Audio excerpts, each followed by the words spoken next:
Hi, I'm Piero, and I'm working at the ecology department of the Swedish University of Agricultural Sciences, and I'm going to talk about the PoshBee project. So, PoshBee is a very big European project spread through different laboratories in different countries here in Europe, and it was born to study the effects on many different factors of the environment on pollinators, which could be exposure to chemicals, environmental changes, spreading of agriculture, and so on. At the moment, here in Sweden, we are testing which are the effects of the exposure to three different categories of pesticides on adult bees and bee larvae. At the moment, we are working with one honeybee subspecies, which is Apis mellifera carnica, and we are testing the different pesticides, feeding them to the bees to test what they are called the acute and chronic effect on the bee health of these pesticides. And we both work with the adults and the larvae. Adult bees need to be caught when they are flying out of the hives. That's because we want to be sure that they have not been exposed to anything that resemble our pesticides before starting the test. And to do that, we are using what is called a funnel trap, which is this kind of tunnel that guides the bees outside of the hive inside a small net where we trap them. And this is based on the project of previous work from Dr. Piotr Onorati.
And then, when the bees are caught inside the net, we can take this one and go inside the lab and divide all the bees in small samples in plastic cages where they're going to receive their treatment.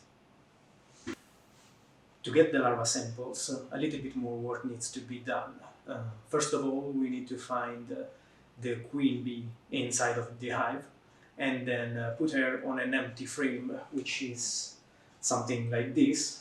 And when she's there, we're gonna cage with a specific metal net the frame and leave it for 24 or 48 hours until the queen has laid eggs on it. After that time, we can release the queen and leave the eggs develop inside the hive for another additional 24 hours, or depending on the weather, until the eggs have developed into larvae.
From that point, we can retrieve the frame from the hive, go inside the lab, and then start to pick up our larval samples that after are going to be fed with our pesticide solutions.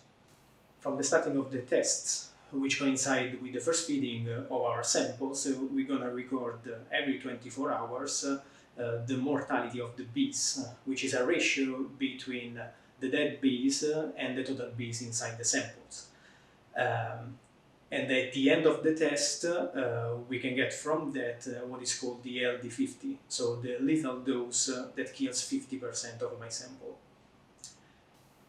This parameter is an important one and gives us an idea of how much harmful a specific chemical or a specific condition can be.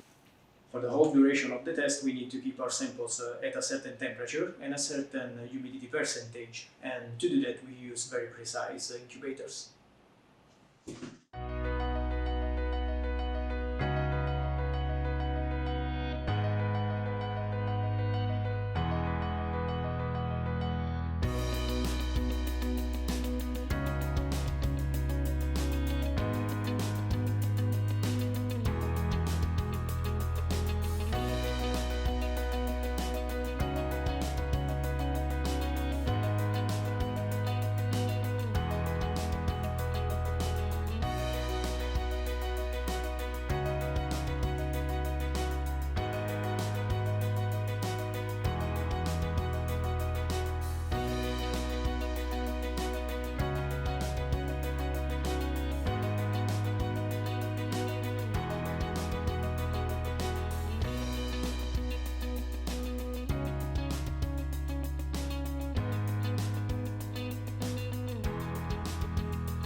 There is also a test conducted on the adult bees that we do here, which is important to find out the metabolic changes inside the body of the bees after the exposure to the pesticides.